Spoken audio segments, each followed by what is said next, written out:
Maybe you saw that, maybe you didn't, but I felt like I would spend some time doing a little bit of sweet dance moves until the live kicks in.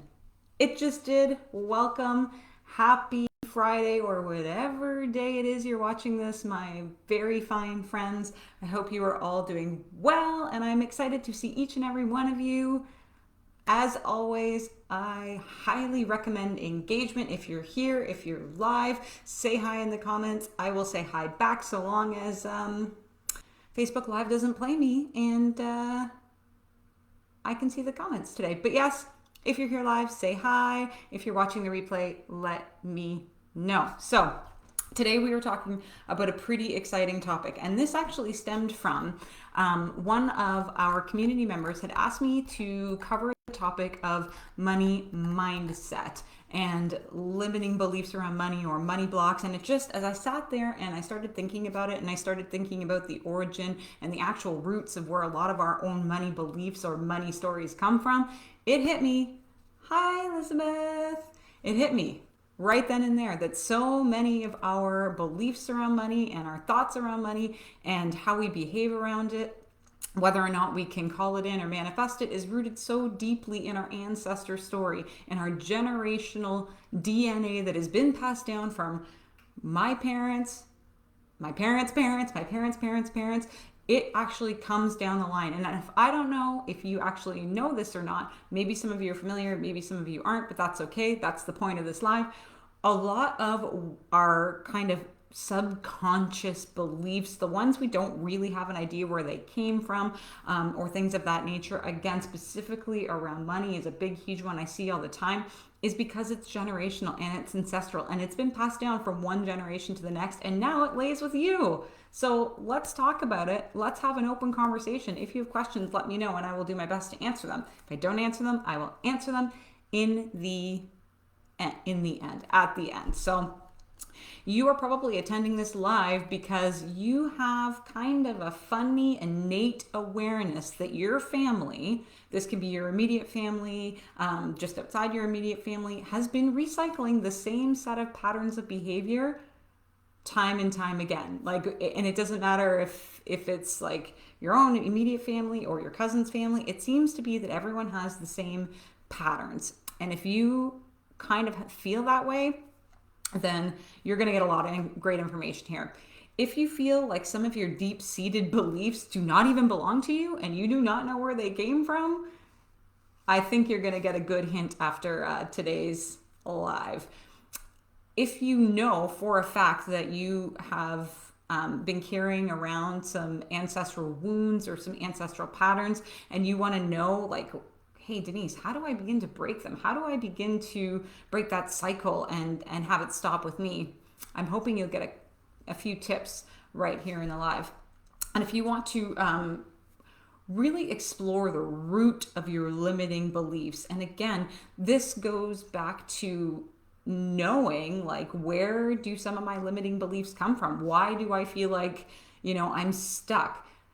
What is causing this? Sometimes it's not you, it's been passed down to you, but we can break that cycle, we can heal that wound, and we can move forward positively and with compassion.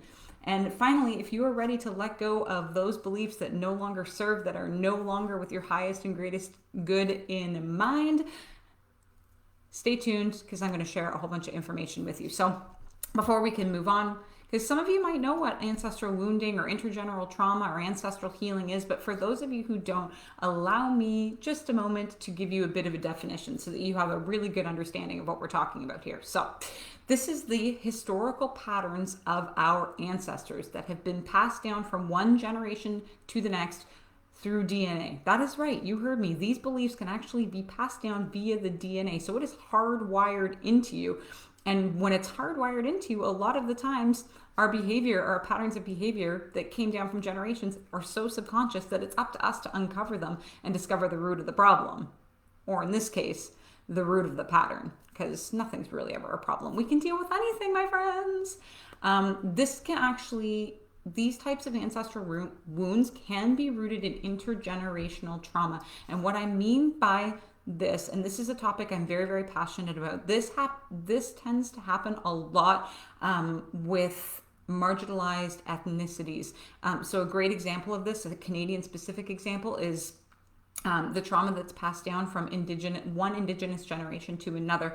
Obviously, if you our Canadian history doesn't cover a lot of indigenous history. I mean, it does, but it's very, very, very, very minute. But our indigenous peoples here were absolutely stripped of their culture, of their community. They were banished to reservations. They were completely stripped of their way of life, and they were put in basically camps meant to colonize them and meant to make them adhere to the white people way or the European way. So the trauma that comes along with that is buried so deep in Indigenous people's history that it just continues to pass itself down from one generation to the next. And that can show up as substance use, as depression, as panic or anxiety, as homelessness. There's so many ways this presents itself, but it's a direct result of,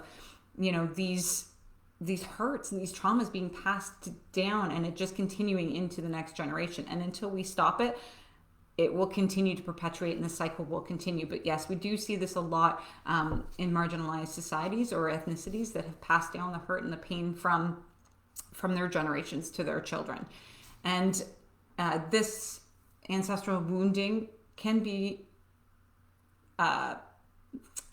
okay, Denise, reset. These unhealed family legacies can actually have and shape our perspective on our entire world. Like everything that we know, the way we view the world, our thoughts on hope and optimism, how we see society, it can very, very much be shaped by our ancestor story. So just a word on this. I understand that this can be very difficult to process. There's a lot of shadow stuff that comes up. There's a lot of kind of beneath the surface subconscious emotion that comes up with this. And I want to recognize that the past doesn't simply disappear. In doing ancestral healing, we're not trying to erase, or we're not trying to take away from the struggles that our ancestors or the generations that came before us went through. In fact, we want to be able to understand them better, have compassion for those who came before us, but be able to teach to generations to come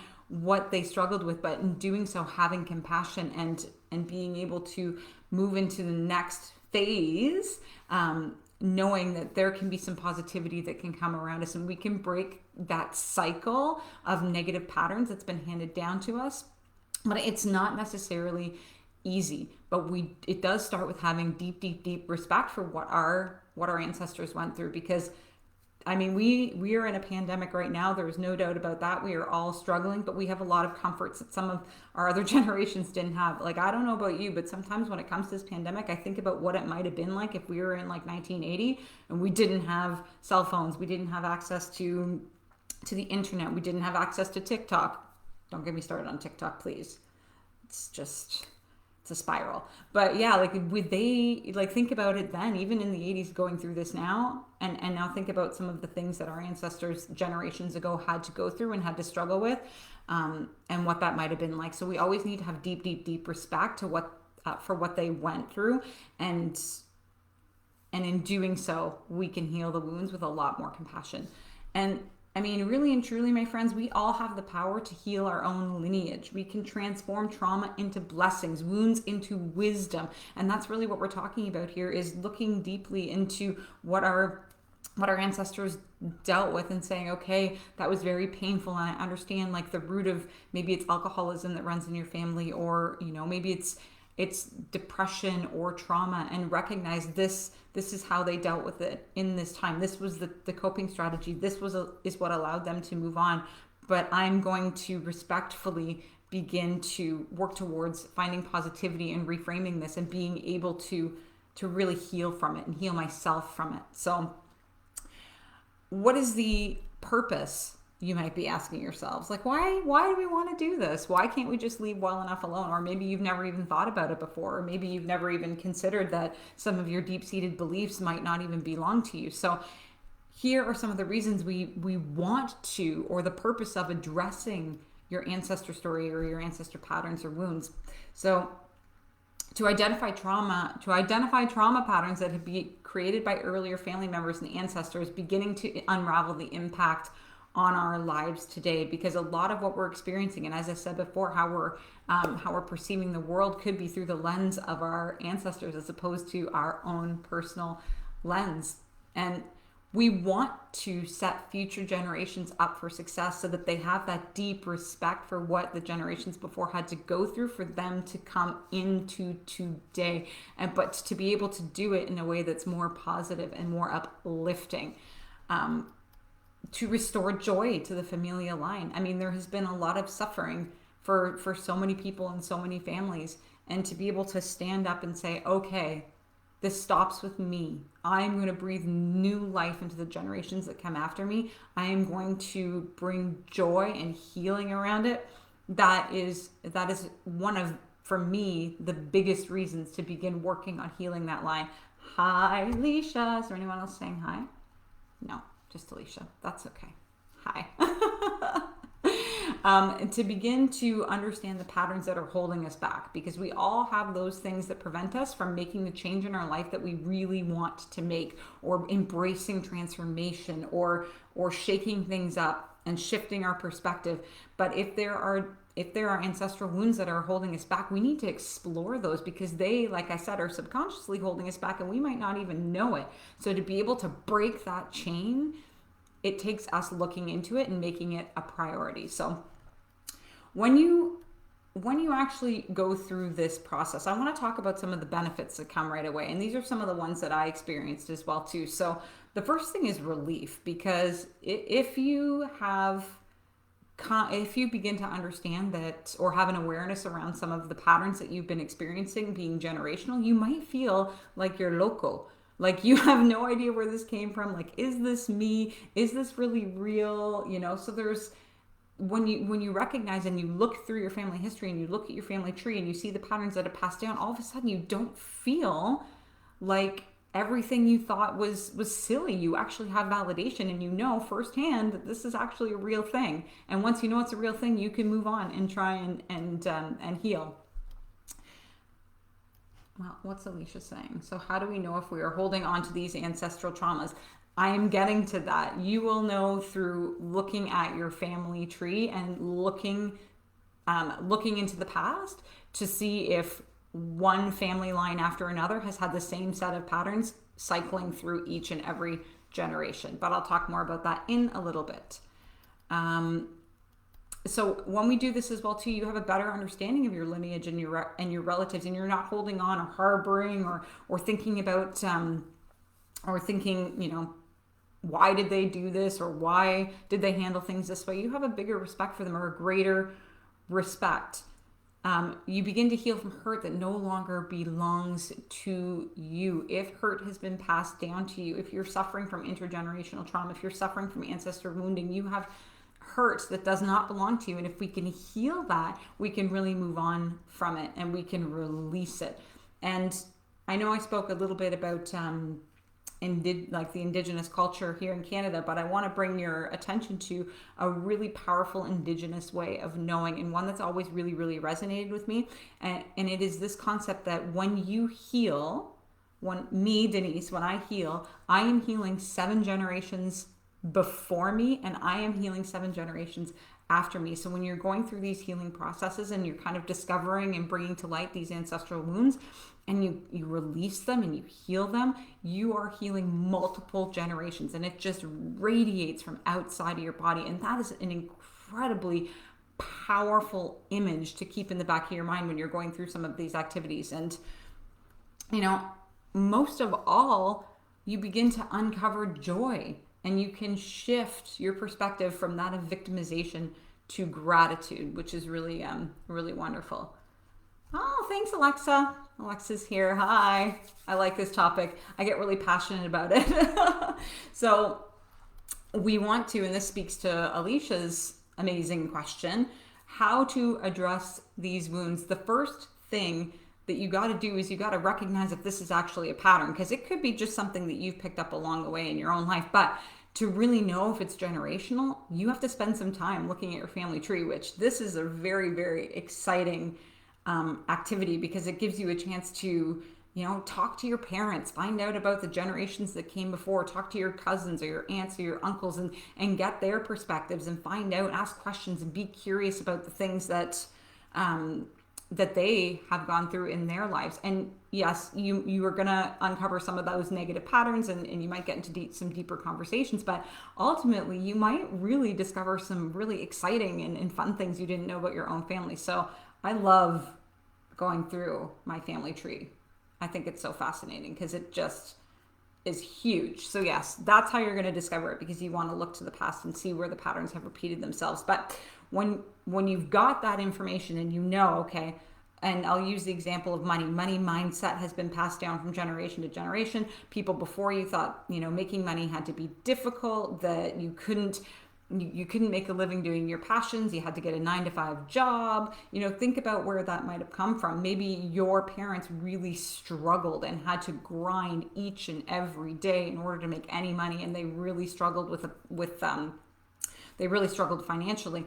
And then when you look beyond that, you start asking your parents, well, what was the money story with their own parents? And then you hear, maybe for my parents, my dad's side specifically, they were alive during war times, during World War II. And imagine the suffering and how much they would have had to have conserved their money or harbored it or not spent it frivolously to be able to survive. So that gets passed down. And now here, I really had to work through my own money stuff and thinking about that money had to be hard to come by, that abundance couldn't flow. And I really had to kind of correct that. And I know lots of other members of my family struggle with that still to this day, but it's all something that we have to address. And that's just kind of one example of one simple wound to keep it simple in the group. But yes, the first thing is knowing it starts with you. Somebody has got to step up and be like, okay, this has been happening for generations. Someone's got to put an end to it. If it's who else but me, I seem to be the one that knows, that has the information. So I'm going to stop the cycle right here, right now. And I'm going to make the decision to do so. So knowing it starts with you. And that might come with some animosity from the other people in your family circle, especially if you're dealing with trauma, or if you're dealing with maybe alcoholism that's been passed down. There might be some that are simply not ready to put that behind them, simply not ready to admit that there's healing necessary or healing needed. So know that you could definitely send some waves out with this, but it's up to you, and it starts with you. Number 2, identify the root. Number 2, which we all just talked about, exploring your own family tree and getting curious about what happened or what transpired before you were even on this blessed earth. So I won't go into that too much anymore because we've talked about it quite a bit. Number 3, once you recognize the pattern that you're trying to heal, whatever that might be, you need to then become the observer, because this is deep-seated into your own DNA. That subconscious stuff is going to continue to replay without you knowing it. So then you have to become an observer in your own life and say, okay, there's that ancestor story again. There's that generational story again. And actually physically, when it comes up, say to yourself or write it down, I release the patterns of XYZ. For me, I release the patterns of thinking money has to be difficult to come by, right? So you got to really be observing and self-aware and notice when it's happening so that you can address it and nip it right in the bud. And recognize your triggers as you go through this healing process. This is number 4, by the way. I stopped counting. I seem to do that. As you begin to do this, and as I said, you're surrounded by other family members that might not be doing the same work or might not be ready to step into it. You need to realize that they're going to say things that are probably going to trigger in you and be like, and you'll probably just want to say, no, this doesn't even belong to you. But you have to recognize when that comes on and be okay. Be okay with it, right? And don't let them get a rise out of you, because you can only control yourself, your own behavior. You can't control the behavior of those around you. So that's really important. Number 5, make your happiness a priority, because as you begin to shift and as you begin to change your perspectives and you have more gratitude and compassion, people are innately going to feel jealous or upset or feel like, well, why is she doing this? And they'll start talking, because people like to do that. We're all bored right now. But, prioritize your own happiness and say, I don't need to be in this toxic situation. If people are making you feel that way, it's okay to step away, even if it is your own family. And I know that is a hard pill to swallow, and some people are like, wait a minute, I can't separate myself from my family. They're my family. But if you're prioritizing your own happiness and you're healing those wounds and you're feeling triggered with your family, it's okay to take a break and take a step back until you've reached a place that you know your triggers well enough and you can ground when those things come up. Hi, Tanya. Number 6, find forgiveness and forgive your family line, because all of us have just been doing what we can to try to survive. Everything that they did in the past, they did to keep the family line going. They did to keep everybody safe.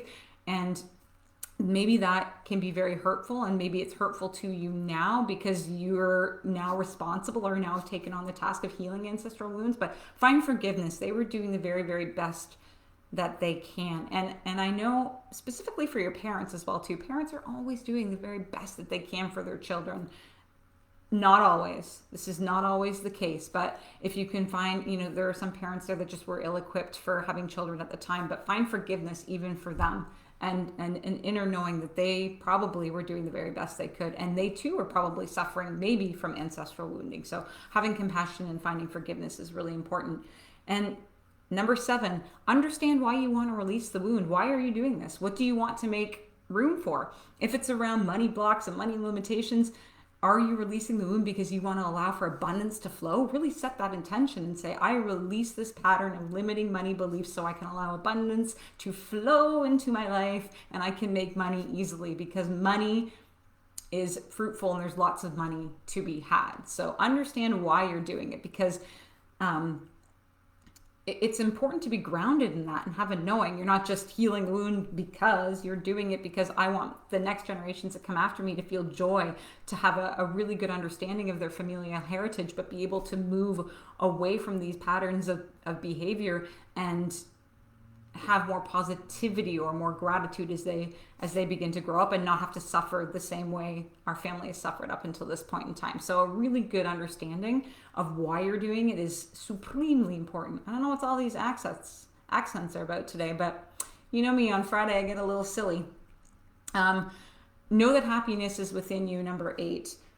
So many people so often are looking outside of themselves for happiness, and I always think back to, there's this little cartoon and it's a little line drawing and the guy has a little jar and it says happiness, and the other little guy is like, hey, where did you get that from? And he says, I created it myself. So that's a really cute little image. If I can find that cartoon, I'll link it below, or I'll put it below, because it's really powerful. Happiness comes from within. It is up to you to find your own happiness. It is not up to your parents. It's not up to your partner, your kids to find happiness for you. It's you that needs to create happiness within. And some of that might be coming from releasing ancestral stories. And ask for support. Always ask for support. Sometimes these are really, really deep-seated, especially with some of that intergenerational trauma. There's a lot of wounding there. Don't be afraid to ask for support. And if you're dealing with this and you're curious about it, please feel free to message me. I would love to be a support system to you if you need it, if you want to go through some of this. As I said, I'm supremely passionate about this particular topic, and if I can offer guidance in some way, or us working together one-on-one can offer guidance and release some of that ancestral wounding, I would be honored for the opportunity. But you can absolutely do that, or message me if you want more information. I feel like I was talking a mile a minute. Take a drink. Anyways, I thought we would close with something really neat today and really different, because usually I just say goodbye and all that stuff. But when it comes to healing, when I think about healing, I think about frequency and vibration and energy. So in order to send out some healing vibrations into the community here, I thought I would bust out my old singing bowl, because the sounds from a singing bowl are at a specific frequency and are meant to soothe the heart, are meant to bring peace, and make you feel peace and reduce anxiety. So if you've been feeling a little bit triggered by this topic, or if you just want to begin your ancestral healing story on a right foot, I thought we would play the singing bowl. So let's see if I can get her to sing, because sometimes if you guys have a singing bowl, or it can be difficult. So let's give her a go, shall we?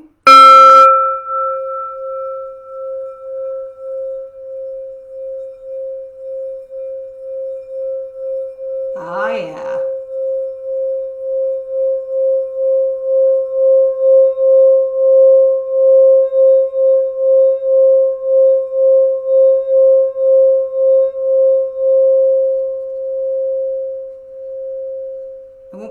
too much because it might sound like feedback with my microphone, and if it did and it hurt everybody's ears, I'm really sorry. But allow that I know I instantly feel better from just even that few seconds, but allow that frequency to really permeate your body. Allow it to set the tone for your own ancestral healing journey. And again, if you have any questions, comments, concerns, if you need support in any way, please message me. I am absolutely here for you.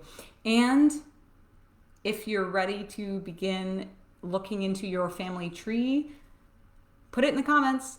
I'm starting to explore, or a tree emoji, or be creative. Let me know in the comments that you're ready to heal your ancestral wounding. And with that said, we shall close for the day, and I will see you next week. Bye, guys.